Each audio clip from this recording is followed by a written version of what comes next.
No. No, you can't hear me? Can you? Okay. I'm honored to represent Philly Camp, which is a celebration on television of the entire huge variety that's poetry here in Philadelphia. Charles Carr is the host. Give it a look. I think you'll enjoy it. What Philly Camp is about is finding each and every kind of poet, each and every home for poetry in the city, and making it available to all of us. Hope you get a chance to see it. So, this is my book. This is Philadelphia Poems. It's a lot about my experience of being here. It's kind of like my anthropology of Philadelphia as a poet. But I'm not going to talk about that today. The last couple of months, I've been thinking a lot more about not what I know about Philly, but what I love, and about love itself. So I'm going to read you 2 love poems. If that's all right? That's all right. Okay? All right. Yeah. First one is called, anybody here have a dog? Anybody have dogs? Nobody. Do you love the dog? Any love going on? Maybe you'll get this poem then. Calling the dog. Sometimes I call out the names of dead animals. Not any dead animals, that would be crazy. I call my pets. Spike, Bill, Muscular, Spike. I'm not actually calling for them. I don't think I can summon them and make them appear. That would be crazy. I say their names because they appeared to me, and like Adam, I have to name what I see. I just did it a few minutes ago. Bill. I puffed out his curry bluish name with results that make me question the space-time continuum as the basis of reality. But more on that later. My ex-wife would, at odd intervals, say, David.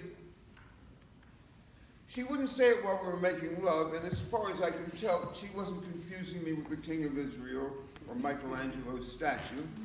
We'd just be lying in bed, and she'd say, David, in a low conversational tone. This was back when we still tried to talk to each other. I would ask her about David. She said she had no idea who or why, and I believe her still.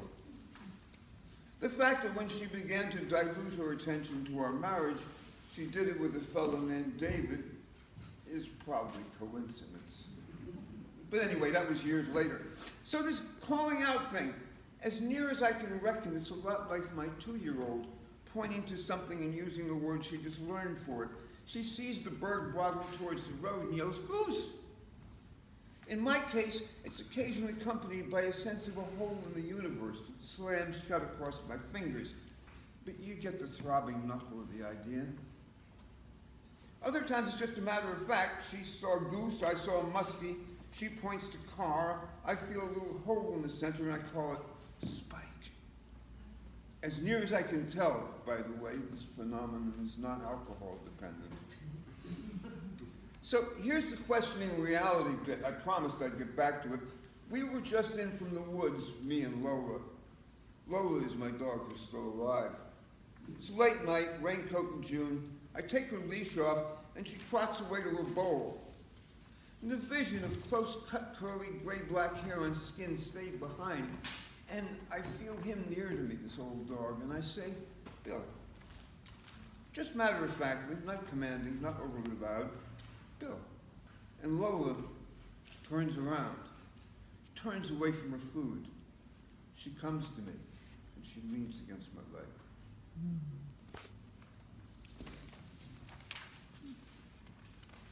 It's another poem about love.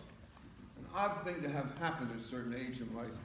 You sort of think, at least I sort of thought sometime in my mid-60s, that the question of love was kind of academic. This wasn't going to happen anymore. That at best there might be some companionship in life, but chances are I'd done my love stint. Surprise! This is first anniversary poem, written fairly recently. I used to think that being with someone was a pact. You don't hurt me, and I won't crush you.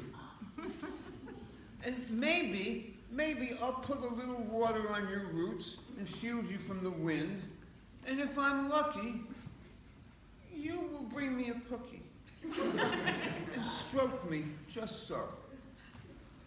Then I tried thinking that being with someone was a mission that people went on together.